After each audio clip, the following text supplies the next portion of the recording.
E hoje nós vamos falar um pouco sobre, o tema está aqui, tempo de libertação, né? É mais ou menos o texto de Lucas 4, versículo 18 e 19. Mas eu vou começar a ler a partir do versículo 16. Você pode acompanhar na sua Bíblia. Então, do versículo 16 até o versículo 19, só para nós nos situarmos. Diz assim: Jesus foi para a cidade de Nazaré, onde havia crescido. Tá? Então Jesus foi criado na cidade de Nazaré. Quando ele voltou do Egito, vocês devem se lembrar que quando Herodes dizimou toda uma geração de crianças de 0 a 2 anos, por medo, José pegou a sua esposa Maria e fugiu para o Egito. Então, logo depois que ele voltou do Egito, ele foi morar com a sua família na cidade de Nazaré. Então aqui o texto começa que Jesus, versículo 16, foi para a cidade de Nazaré, onde havia crescido. No sábado, conforme o seu costume, foi até a sinagoga. Ali ele se levantou para ler as escrituras sagradas, e lhe deram o livro do profeta Isaías. Ele abriu o livro e encontrou o lugar onde está escrito, versículo 18: O Senhor me deu o seu Espírito. Ele me escolheu para levar boas notícias aos pobres e me enviou para anunciar a liberdade aos presos, dar vista aos cegos, libertar os que estão sendo oprimidos e anunciar que chegou o tempo em que o Senhor salvará o seu povo. Amém? Nós vamos nos concentrar apenas em 2 versículos, versículo 18 e 19. Eu trouxe a meditação, o tema, tempo de libertação, porque é justamente o versículo 19, anunciar que chegou o tempo em que o Senhor salvará ou libertará o seu povo. Esse texto, na verdade, pode estar sem, quando eu for dando sinal, vocês não podem ir passando. Esse texto é uma profecia do profeta Isaías. Então eu coloquei um texto aqui, mais ou menos, que é a profecia do profeta Isaías 61, versículo 1 e 2. E também uma profecia que está no capítulo 58, versículo 6. Então naquele dia, quando Jesus chegou em Nazaré, ele foi para a sinagoga como de costume. Ele era um judeu. Então o judeu, aos sábados, ia para a sinagoga para aprender, para estudar a Bíblia. Ele foi para a sinagoga e deram para ele um rolo. E ele procurou o texto onde está escrito, que é exatamente esse texto. E o mais interessante é que Jesus, ele fala de 4 classes de pessoas. Classes de pessoas desprezadas, de pessoas de baixa renda, pessoas que viviam à margem da sociedade, pessoas que, quem sabe, os governos nem notavam e nem sabiam que elas existiam. Então Jesus, ele vai ao pobre, aos presos, aos cegos e aos oprimidos.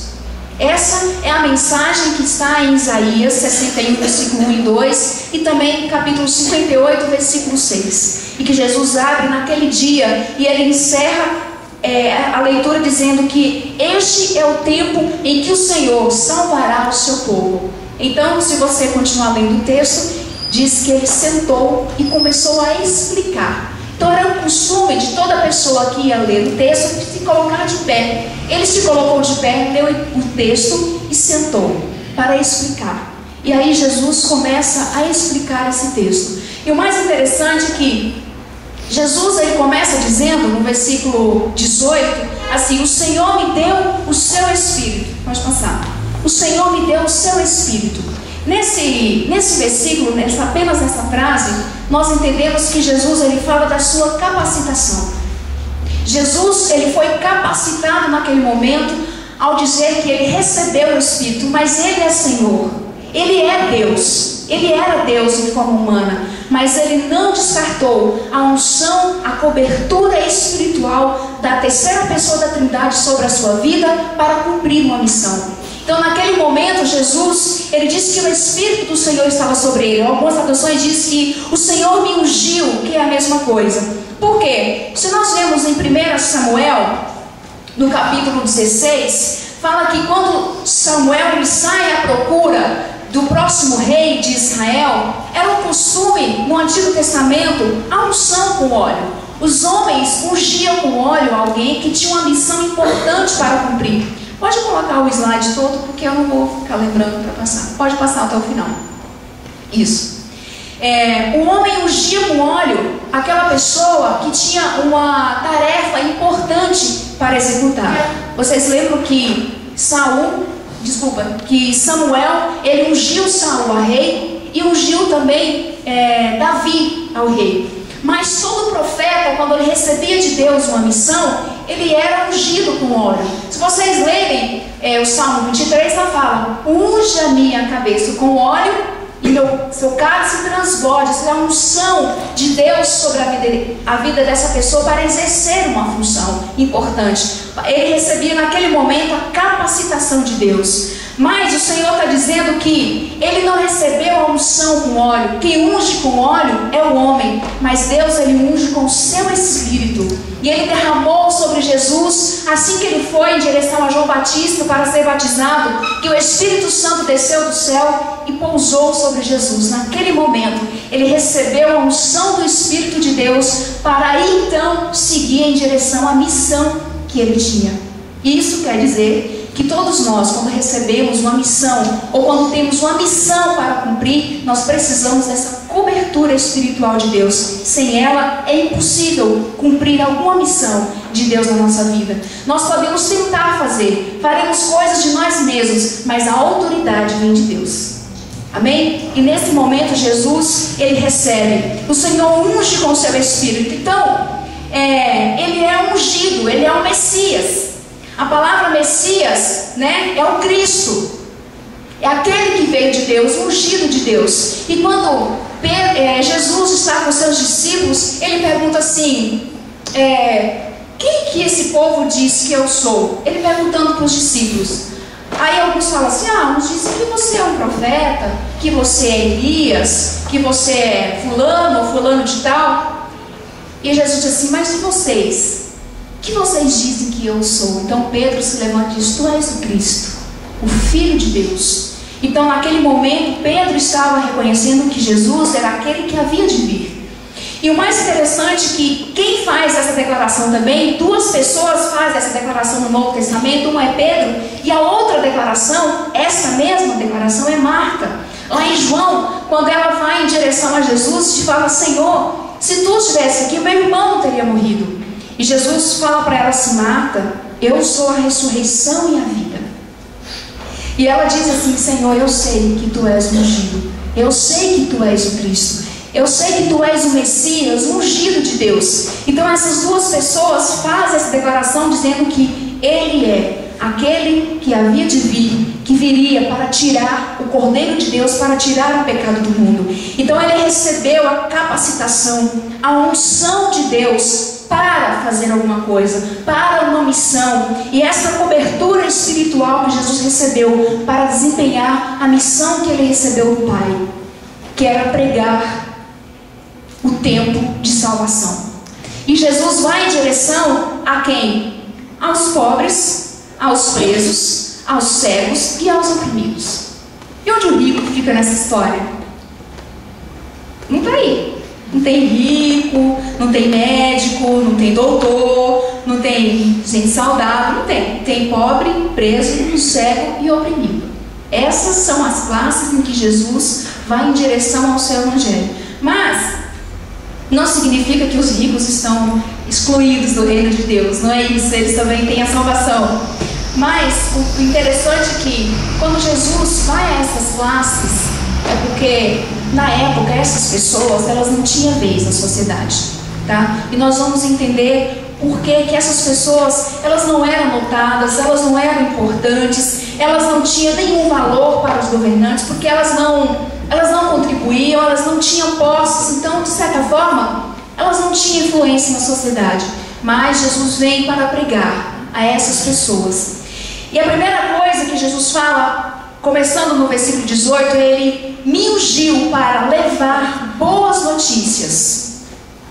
Então Jesus, ele disse que ele recebeu de Deus essa unção, essa capacitação para pregar aos pobres. E aí está lá no versículo, logo depois da primeira frase, no versículo 18, para pregar boas novas aos pobres. Pregar boas novas. Mas que boas novas são essas?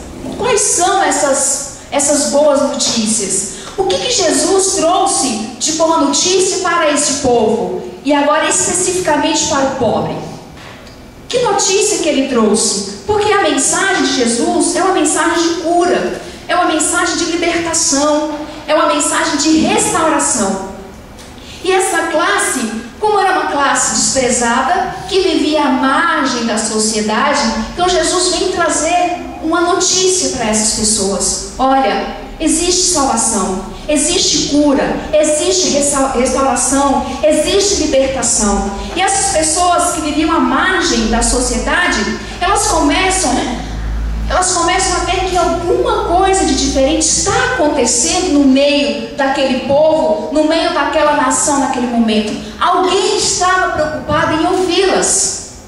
Alguém estava interessado em levar uma mensagem para essas pessoas.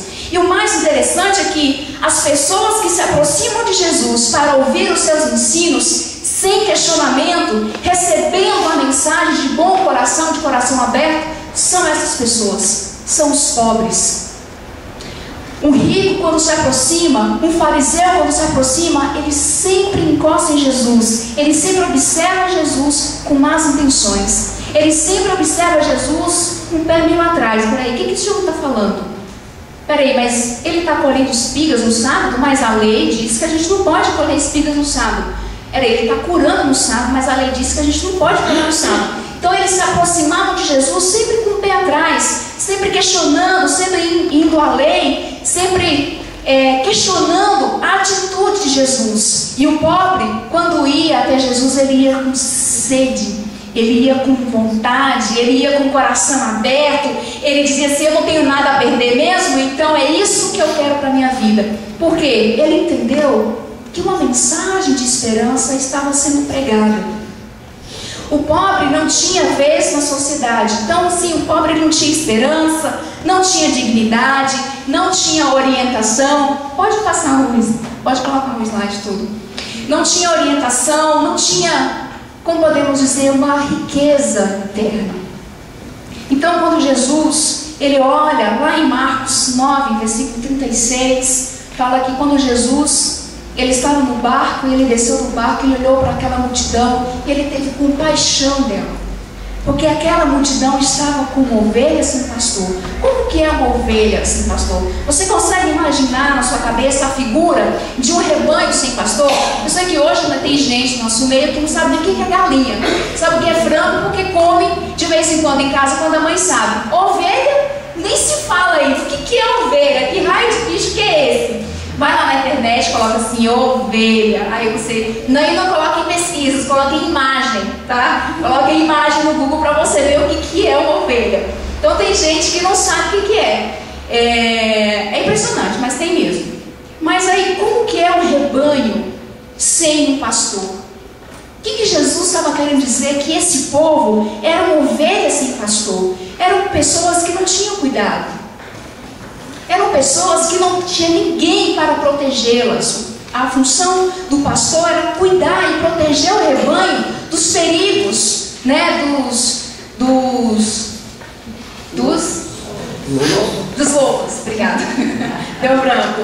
Era levar esse rebanho a um lugar onde tinha pasto, a um lugar onde tinha boa comida, um lugar onde tinha fartura. Então, se ele estava no lugar onde o pasto já estava escasso, ele levava esse rebanho para outro lugar, para que ele não perdesse peso, não perdesse leite, não perdesse a qualidade, não ficasse doente. Essa era a função. E olha só, Jesus compara essa multidão com ovelhas sem pastor. Estavam mesmo. Esse povo estava perdido, estava desorientado, esse povo estava sem esperança, sem perspectiva de vida, eles não tinham noção do que estava acontecendo, eles estavam até a margem de si mesmos, eles estavam até a margem dos seus sonhos, daquilo que eles poderiam alcançar. Mas Jesus, ele vem com a mensagem de restauração, ele vem apresentando um banquete, diz: olha, você está doente? Eu posso curar a sua ferida. Você está com fome? Eu posso saciar a sua sede. Você está aflito? Eu posso cuidar dessa aflição que você está sentindo. Jesus vem com mensagens que caem como uma água num solo seco, num terreno seco e sedento. E Jesus vem com essa mensagem de salvação, de libertação. E aí o mais interessante é que tem alguns textos que falam que alguns pobres, quando se aproximam de Jesus. Você já leu o Antigo Testamento? Já viu quando um pobre se aproxima de Jesus, quando um rico se aproxima de Jesus? Você já observou isso? Não? É interessante que em algumas situações, na maioria das vezes, o pobre se aproxima de Jesus fazendo escândalo. Tá? Aí o primeiro milagre que Jesus mostra, que Jesus faz em Marcos, ele fala assim: é o cego que está à beira do caminho. E o cego, o texto fala que ele era um homem. Então o cego era um homem, ele tinha mais de 30 anos, provavelmente. Ele está à beira do caminho e ele ouve um zum, zum, zum acontecer, e ele ouve falar que é Jesus que está passando. O que ele faz? Jesus, filho de Davi, tem misericórdia de mim. E ele começou a incomodar a multidão, e o povo fala: fica quieto, fica quieto, fica quieto, meu amor, eu não vou perder essa oportunidade de ser curado. Eu não tenho condição nenhuma para ir ao médico. Jesus está passando, eu posso ser curado dessa cegueira, eu vou gritar. E ele começava a gritar ainda mais. Mas Jesus fala que ele acalma a multidão de chama o cego. Então, aí a multidão que mandou ele calar a boca, falou assim: agora levanta e vai que ele está te chamando. Então a mesma boca que falou, que pediu para ele se calar, foi a mesma que disse: olha, o mestre te chama. E aí o texto fala que ele tirou de si a capa e foi em direção a Jesus. E Jesus pergunta para ele assim: o que queres que eu te faça? E ele diz: Senhor, eu quero ver. Ele disse: então vê, você teve fé. E naquele momento os olhos dele foram abertos e a visão dele foi recuperada. Então assim, outro texto muito interessante também é da mulher samaritana, em João 4. Então estava lá a mulher samaritana na beira do poço, e Jesus se aproxima para pegar e pede água para ela. Mas Senhor, mas você é judeu falando comigo que sou samaritana? Além de ser samaritana, mulher, que a mulher não podia conversar publicamente com homens. Então, primeiro, que o judeu não falava com o samaritano e nem o homem falava com a mulher. Então Jesus cometeu dois pecados ao mesmo tempo: falar com o samaritano e falar com a mulher publicamente, né? Mas então eles começam a conversar, e conversa vai, conversa vem. Jesus fala da água e ela fala assim: Senhor, mas se tu é a fonte, então me dá logo essa água, para não ter que voltar todo dia, vir tirar essa água. Então assim, eu não preciso vir tirar a água desse poço. E Jesus começa um diálogo com ela. Ele fala assim: ah, tá bom, eu vou dar essa água para você. Então vai lá, chama seu marido e vem. Ai, Senhor, não tenho marido. Jesus fala a verdade: você não tem marido, você já teve 5 e que você está agora não é seu. Ela: então, Jesus, dizem, ela muda de assunto, ela pula essa parte, né? Ela muda de assunto. Dizem que a adoração é em Jerusalém, outros dizem que é lá no Monte Gerizim. Ela muda de assunto. Mas só que quando ela percebe que Jesus é um profeta, quando ela percebe que Jesus é o Messias, é aquele que foi enviado de Deus, ela sai anunciando Jesus para toda a cidade. E toda uma cidade vem ver quem é esse homem, quem é esse profeta que está anunciando, que está curando, que está revelando a nossa vida. E ela começa a falar de Jesus. Mas tem um texto também interessante em João 3 que fala de Nicodemos. Nicodemos é um homem muito rico. Vocês sabem disso. Só que Nicodemos, ele achou interessantes os ensinamentos de Jesus. Nicodemos é rico, tá? A mulher samaritana e o cego é pobre. Fez o maior escândalo. Mas Nicodemos olhou para Jesus, viu os seus ensinamentos e teve vontade de se aproximar dele para conversar. E aí o que Nicodemos fez? Na calada da noite, de madrugada, procurou Jesus. Então, mestre, queria bater um papo com você, só que ninguém pode saber. O texto fala, se você ler João 3, fala que foi na calada da noite que Nicodemos procurou Jesus. Então eles começam a conversar, começam a ter um diálogo. Jesus fala: aquele que não nascer da água e do Espírito não pode entrar no reino de Deus. Aí Nicodemos: mas Senhor, como assim? Aquele que não nascer da água e do Espírito não pode entrar no reino de Deus? Como que pode um homem já velho nascer de novo? Jesus fala assim: Nicodemos, não acredito. Você é um fariseu, estudioso, e você não sabe dessas coisas? Pode ler o texto, está lá. Jesus fala assim: você ainda não entende isso? Mas ele procurou Jesus na calada da noite. E um texto interessante que João 12, 42 fala assim: Muitos líderes judeus creram em Jesus. Inclusive hoje na EDM nós lemos um texto que fala de José de Arimateia, no capítulo 19 de João, que ele cria em Jesus, ele era um seguidor de Jesus, mas era em segredo, ninguém podia saber.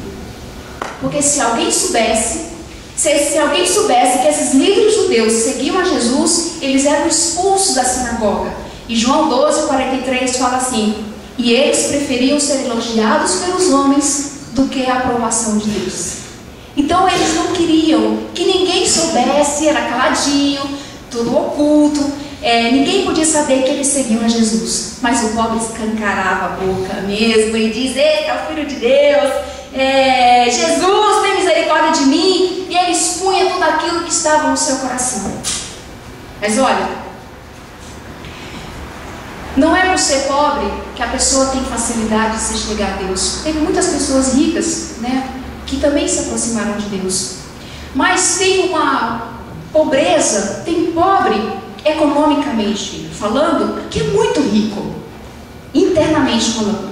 Tem pessoas que não têm uma boa condição financeira. Tem pessoas que não têm uma vida econômica muito boa, mas internamente ela é uma pessoa riquíssima, ela é rica em amor, ela é rica em perdão, ela é uma pessoa alegre, ela é uma pessoa motivadora, ela é uma pessoa sonhadora, ela é uma pessoa para frente. Quando você conversa com ela, você está triste, mas em 2 minutos de conversa ela já te coloca para cima. São pessoas que têm um interior abastecido de boa mensagem, de boa palavra, de coisas boas. No entanto, tem pessoas também que são ricas, economicamente falando, mas muito pobres, emocionalmente falando, interiormente falando. Até porque hoje a classe rica são pessoas muito infelizes, em todos os sentidos. E eu me lembro de um fato muito interessante que eu tive uma colega de faculdade, não sei se eu já contei isso aqui. O marido dela é muito rico, tem muitas empresas, tanto aqui quanto em São Paulo. Ela tem casas, né, nas melhores ilhas do Brasil, cheia da grana. E um dia ela compartilhando comigo, dizendo que ela estava muito infeliz. Muito infeliz. E aí ela começou a contar de quando ela casou com o marido dela. Disse: eu me lembro quando nós viemos para cá e nós alugamos uma kitnet, uma casinha de fundo, tinha 2 cômodos. Nós não tínhamos nada, nós dormíamos no chão. Ele saía de manhã para procurar emprego. Quando ele voltava, ele trazia pão com mortandela. E a gente chegava, preparava o lanche, deitava no colchão porque não tinha cadeira para sentar, olhando para o teto, conversando, namorando, dando risadas. Eu tenho saudades daquele tempo. Falei: tem saudade daquele tempo? É mais engraçado, né? Hoje ela está de carro importado, tem tanto dinheiro, tem saudade daquele tempo. Mas por quê? Porque a riqueza não trouxe aquilo que ela precisava. A riqueza não trouxe ao coração dela aquilo que ela necessitava. Porque o anseio da alma, a sede de Deus, o vazio de Deus na nossa vida, nada preenche, irmãos. Nada. Não é dinheiro que preenche, não é boa posição, não é título, não é nada que preenche. O vazio de Deus na nossa vida é só Ele que preenche na nossa vida. Então, se tiver que ser pobre, seja pobre economicamente falando, mas seja rico das bênçãos de Deus, seja rico daquilo que Deus tem para te dar. Eu digo que essas pessoas pobres puderam vivenciar essa riqueza de Jesus. Eles puderam vivenciar essa riqueza que Jesus trazia, de esperança, de alegria, de perspectiva de vida e de sonhos. Quando Jesus curou aquele endemoniado, eu vou falar dele mais para frente, quando Jesus curou o endemoniado, que ele vivia nos cemitérios, que ele se martirizava, no dia seguinte que ele foi curado, o texto fala que ele estava de bom juízo, sentado, vestido, limpo. Jesus restaura a dignidade dessas pessoas. Jesus pode restaurar a sua e a minha dignidade, assim como ele restaurou a de muitas pessoas. Então o Senhor me ungiu para pregar boas novas aos pobres. Então não permita que nada, não deixe que nada impeça você de chegar até Jesus. Não permita que nada impeça você de se aproximar e de beber dessa fonte de água viva que faz jorrar do nosso interior. E o texto continua dizendo que, você pode ler aí na sua Bíblia, ainda no versículo 18, Ele também me ungiu e me enviou para pregar, para proclamar liberdade aos presos versículo 18, ele fala que ele também me ungiu para proclamar liberdade aos presos. Então, quando Jesus, ele leu esse texto, ele é um texto do Antigo Testamento, de Isaías 61, como nós já falamos, e esse texto ele foi escrito numa época onde realmente o povo estava exilado, o povo estava preso, o povo estava realmente oprimido, o povo estava realmente doente, porque eles eram escravos. Então Jesus traz essa mensagem numa época em que o povo não estava mais exilado, apesar deles estarem sob domínio dos romanos, do domínio do poder romano, mas eles não estavam exilados, eles não estavam mais presos. Mas aí Jesus começa a falar, começa a discutir com essas pessoas, e ele começa, quem sabe, a trazer para nós, e alguns textos nós podemos ver isso, em que Jesus, ele começa a libertar presos, mas não presos em cadeias, mas presos em outras correntes, presos em outras situações. Marcos, capítulo 1, capítulo 5, capítulo 9 também, fala que de algumas pessoas que estavam acorrentadas, espiritualmente falando. E todos esses textos e muitos outros textos, fala tanto em Mateus, assim como em Lucas, fala que essas pessoas estavam endemoniadas.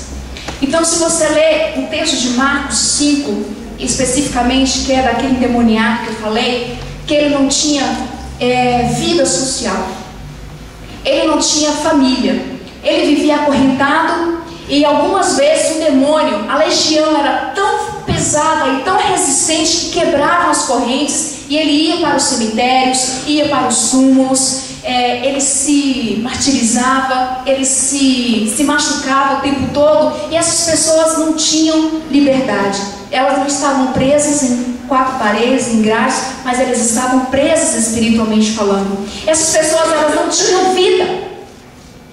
Elas não tinham vida. Elas não experimentavam de uma vida social. Porque primeiro que elas não conseguiam conversar com as pessoas. Elas só se batiam, elas só sofriam. Essas pessoas não trabalhavam. Você já presenciou uma pessoa possessa? Sabe como é que é o endemoniado? Agora, uma pessoa que está o tempo todo, porque o texto fala que esse, pelo menos, tanto do capítulo 1 ao versículo 9, era desde criança que eles eram possessos. Então, como que essa pessoa conseguia se firmar no emprego? Como que essa pessoa conseguia se relacionar para constituir uma família? Para ter um relacionamento com a esposa, para constituir, para ter filhos? Como que essa pessoa poderia ter uma vida social? Como que ela podia ir a uma festa? Não iam. Eram pessoas extremamente isoladas, extremamente isoladas. Elas não podiam desfrutar daquilo que o ser humano comum e saudável, espiritualmente falando, podia. Elas não tinham nenhuma condição de fazer isso. Eram pessoas acorrentadas, eram pessoas presas, isoladas. Mas Jesus veio para quebrar os grilhões do inferno. Jesus veio para libertar essas pessoas, para libertar essa pessoa da prisão espiritual de Satanás. Mas ele veio também para libertar pessoas que estavam presas em enfermidades, em doenças. A medicina da época era muito carente, era muito escassa ainda. Talvez seja esse o motivo pelo qual as pessoas iam até os profetas, e principalmente até Jesus, para receberem a cura. Porque a maioria dos endemoniados e doentes eram lançados à própria sorte. Ninguém se preocupava com essas pessoas, ninguém tinha a mínima noção e a condição de lidar com essas pessoas. Então elas eram marginalizadas. Naquela época tinha os lugares onde os leprosários, onde os leprosos eram levados. Por quê? Eles não podiam ter família, eles não podiam ter vida social, eles não podiam se socializar, eles não podiam participar dos cultos, eles não podiam sair, não tinham vida. Eram completamente isolados, deixados de lado, esquecidos por todos, pela família e pela sociedade.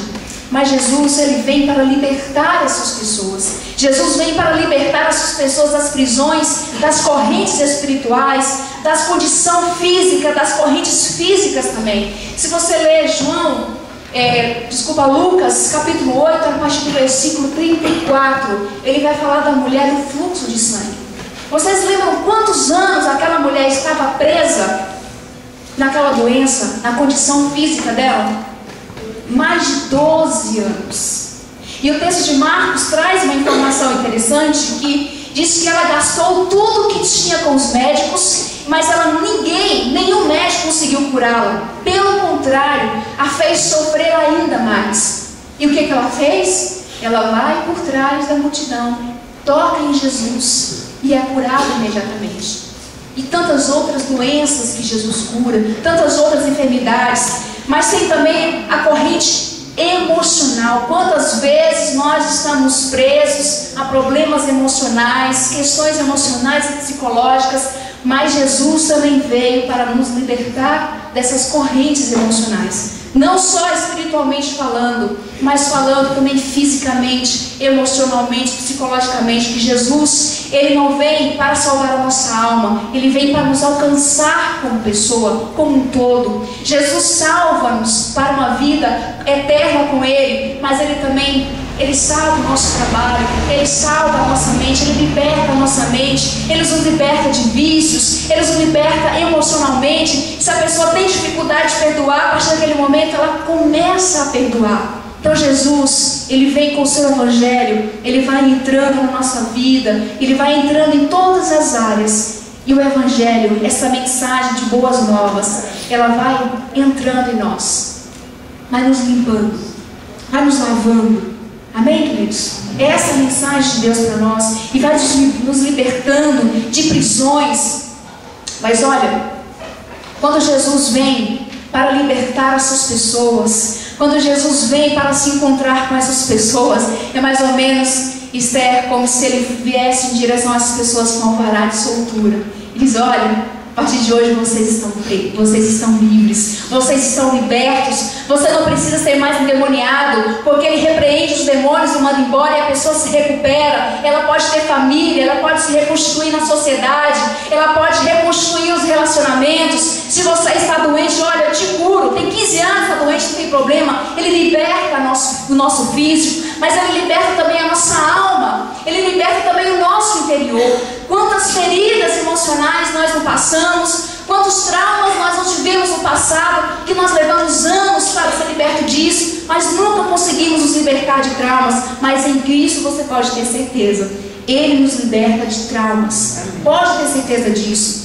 Porque tem coisas que não tem psicólogo que resolve, tem coisas que não tem psiquiatra que resolve, tem coisas que não tem medicina, não tem médico que resolve, mas Ele resolve. Tem coisas que a nossa condição humana não consegue chegar, mas Ele chega. Lá Ele chega.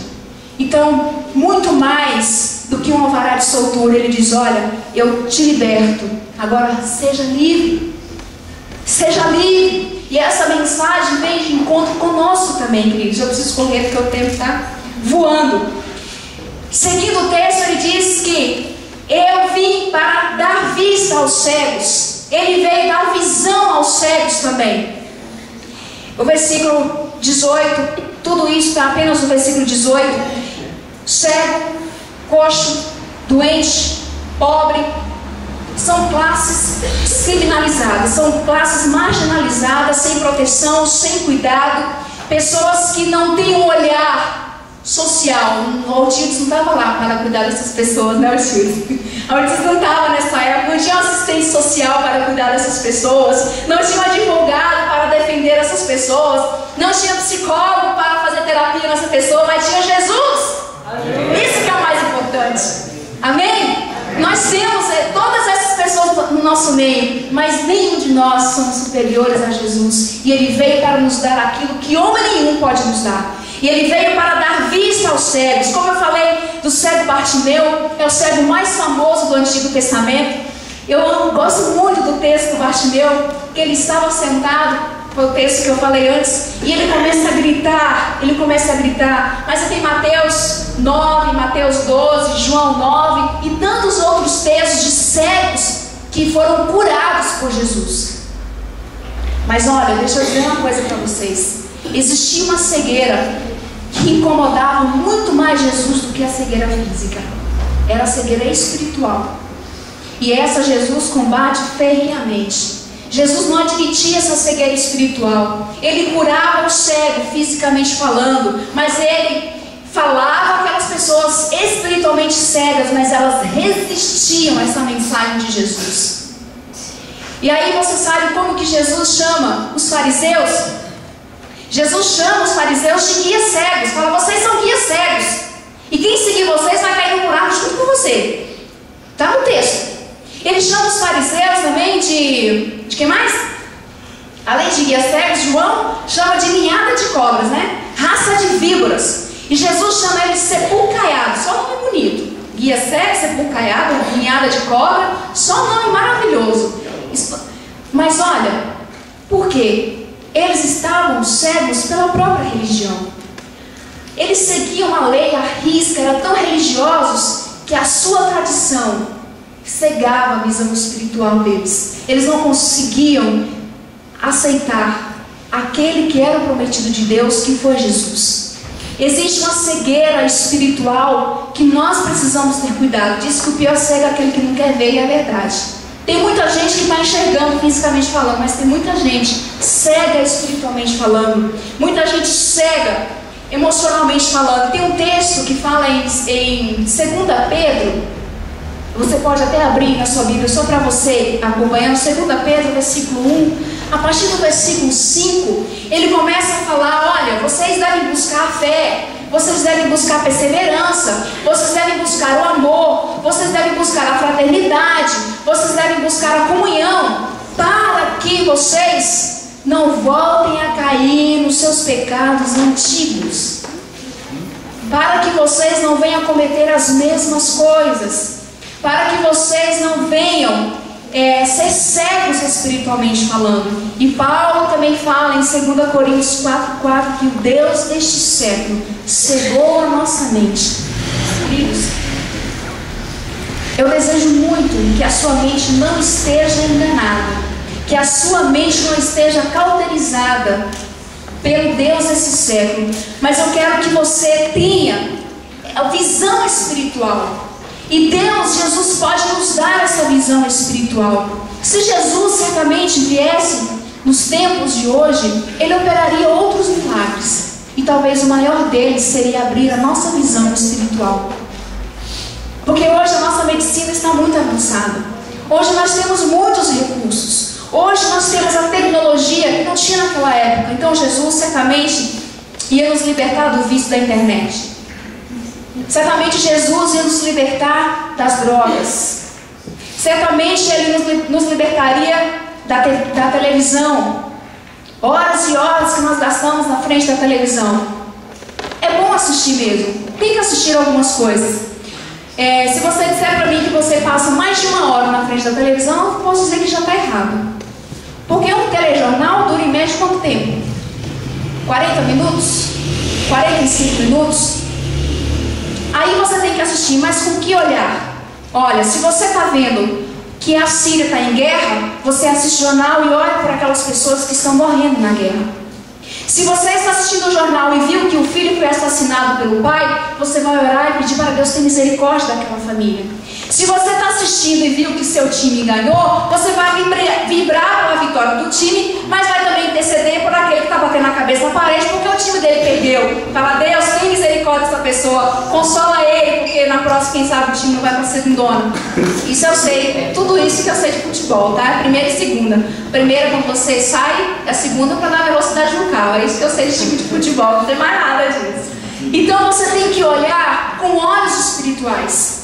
Você tem que enxergar aquilo que está passando na televisão e orar por aquelas pessoas. Você fala, mas tem outras coisas importantes na televisão. Tem, mas não são essenciais. Não são essenciais. A gente vive, a gente sobrevive sendo importante, mas nós não vivemos sem aquilo que é essencial. E orar, jejuar, ler a Bíblia é essencial para a caminhada cristã.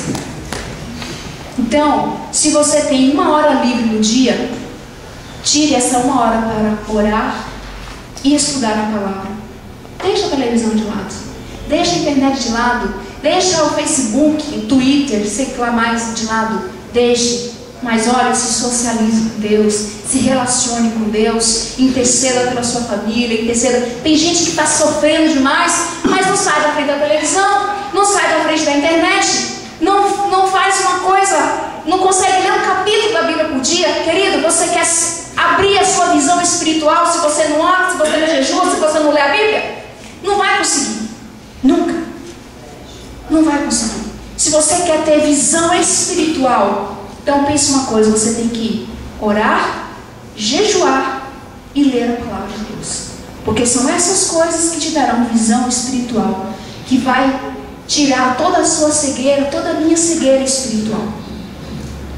Vamos seguindo o tempo, tá correndo. Nós temos um outro texto. Jesus vai também em direção para libertar os oprimidos.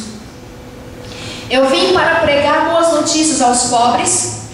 Eu vim para libertar os presos. Eu vim para dar vista aos cegos. E vim para libertar os oprimidos. Então, veja só. O Evangelho não garante apenas a salvação, como disse para você. Mas o Evangelho, ele traz consigo toda uma sequência de coisas boas. Toda uma sequência de coisas positivas que acontecem na nossa vida. E o oprimido era aquele que era perseguido, que é explorado, que é amarrado, seja em condição física, espiritual ou emocional.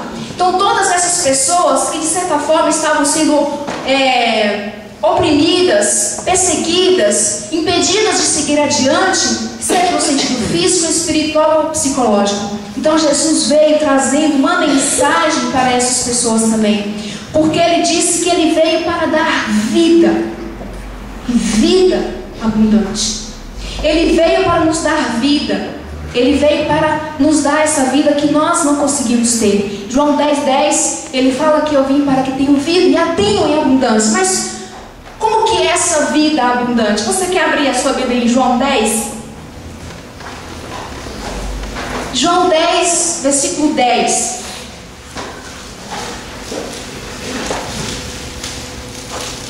Alguém pode ler? O ladrão vem apenas para roubar, matar e destruir. Eu vim para que tenham vida e a tenham plenamente. Amém. A tenham plenamente, ou a tenham em abundância. Olha, quando nós aceitamos a Cristo, nós trazemos muitas coisas boas, né, da nossa questão humana mesmo. Mas trazemos também muitas coisas negativas conosco. Nós trazemos traumas, trazemos vícios, trazemos, o que mais? Dificuldades internas que nós temos. Então tudo aquilo de ruim que a gente fazia, que acontecia nas nossas vidas, a gente vem para Cristo e traz tudo isso. Amém? Nós temos que trazer mesmo, porque nós temos que jogar tudo aos pés da cruz. Então nós vemos e trazemos tudo isso conosco. Mas muitas vezes, veja só, muitas vezes nós aceitamos a Cristo, nós nos convertemos, mas algumas coisas do passado ainda ficam aqui, ó, agarrada no nosso calcanhar. Você já tentou caminhar arrastando uma cadeira no seu pé? Já? Muitas vezes nós aceitamos a Cristo, nós nos convertemos, mas muitas coisas ainda ficam agarradas em nós, impedindo a nossa caminhada. Mas Jesus diz: eu vim para que tenham vida, e vida plenamente, e vida em abundante. Ou seja, além daquilo que eu preciso, demais da conta. Eu vim para que tenham vida, e a vida além daquela vida que você precisa. Ele amplia todo o nosso horizonte. Então, se eu venho para Cristo, Ele restaura todas as áreas da minha vida. Então, eu não preciso ficar preso a coisas do passado. Eu não preciso ficar preso a coisas até do presente. Tem gente que vive do passado, tem gente que não está nem aí com o passado e com o futuro, e tem gente que só vive do futuro. Mas nós precisamos ter uma mensagem centrada, olhar para Cristo como nosso centro. O passado apenas como base, como referencial, mas olhando sempre adiante, que é o autor e consumador, olhando para Cristo, mas não deixar que coisas do passado, que traumas, que vícios, que amarguras venham impedir a nossa caminhada cristã. Olha, quem aqui nunca foi traumatizado na vida? Quem aqui nunca sofreu bullying na escola? Bullying é um tema atual, Mas quem aqui que tem mais de 60 anos que não sofreu bullying em algum lugar na vida? Que foi chamado de gordinho, de feinho, de dentuço, ou qualquer coisa que aconteça. Isso é bullying. Eu sofri bullying. Meu irmão falava que eu tinha a boca grande. Era bullying, eu sofri bullying na infância. Ele me chamava, olha, boca de quê? Não lembro o nome, eu esqueci. Mas quando ele queria me pirraçar, então ele vinha e soltava aquele meu apelido. E aquilo era horroroso pra mim. Eu cresci com trauma na minha boca, eu achava que minha boca era grande. Quem aqui nunca sofreu bullying? Sofreu. E tem coisa, eu vou dizer pra você, tem coisa que a terapia é muito boa fazer, é bom. Mas tem coisa que a terapia não resolve. Tem coisa que só Deus resolve. Teve traumas que eu sofri na minha vida que só Deus resolveu na minha vida. Porque a sede da alma, o anseio da alma, é só Cristo que pode nos dar. É só Ele que pode nos dar. Então, queridos, se qualquer coisa que você tenha, se você está oprimido com qualquer situação, seja do presente, seja do passado, coisas que você já viveu, situações difíceis que você não conseguiu superar, eu posso te dizer uma coisa com certeza: em Cristo você consegue superar essas coisas, por experiência própria. Teve coisas que eu orei 10 anos, mas Ele me ajudou a superar.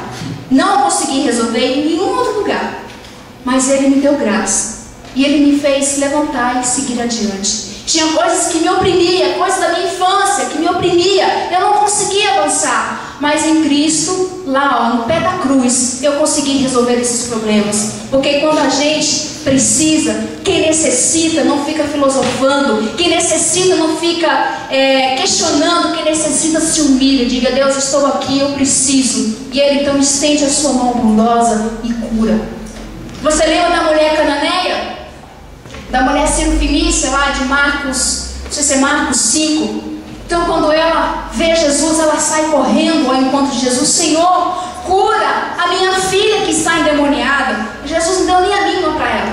Ela disse: Mestre, filho de Davi, tem misericórdia da minha filha que está endemoniada. Jesus fala assim: filha, eu sinto muito, mas eu não posso tirar do pão dos meus filhos para dar aos cachorrinhos. Eu não vou de cachorro, olha só. Mas ela disse: como assim? E os discípulos falaram assim: mestre, manda essa mulher embora, ela está perturbando, manda essa mulher embora. E ela segue Jesus: Jesus, filho de Davi, tem misericórdia de mim. E ele disse: eu não posso tirar dos pães dos filhos e dar aos cachorrinhos. Se minha mãe tivesse nessa época, ela falava assim: Jesus, eu te dei boas educações. Isso não se fala para uma mulher. Se você fosse mãe e estivesse perto, você não falaria isso: Jesus, seja mais educado, não fala assim com a coitada. Mas olha, eu vou te dizer uma coisa: a resposta dela foi muito mais bonita do que a resposta dele. Ele disse: eu sei, Senhor, mas também os cães comem das migalhas que caem da mesa. Com isso, ela estava dizendo que, olha, não precisa pegar do pão, só uma migalha para mim já é suficiente, porque ela estava diante daquele que podia resolver todos os seus problemas, não apenas problemas físicos, mas também problemas emocionais. Eu queria encerrar dizendo para você o seguinte: que essa profecia se cumpriu nesse momento de Jesus. Quando Jesus leu esse texto, ele diz: hoje se cumpriu essa profecia. Mas eu digo mais para você, que ainda hoje ela pode se cumprir na sua vida. Ela não cumpriu apenas naquele momento onde Jesus leu o texto, se levantou e disse: hoje se cumpre. Mas eu quero crer que hoje, nesse dia domingo, dia 22 de abril de 2012, essa profecia seja realidade e seja cumprida na minha vida e na sua vida. Porque Deus tem muito mais para você. Deus tem muito mais para mim. Isaías 55, a partir do versículo 6, versículo 8, ele diz: porque os meus pensamentos não são os vossos pensamentos. Eu tenho muito mais para vocês. O meu pensamento, ele consegue ir até um certo nível, mas o pensamento de Deus para nós não tem limites. Aquilo que Deus tem para você e para mim não tem limite. Então, queridos, seja pobre, seja cego, seja preso, seja oprimido, Deus pode nos libertar. E este é o tempo de libertação que Deus trouxe para nós. Amém? Amém? Deixe essa profecia se cumprir na sua vida.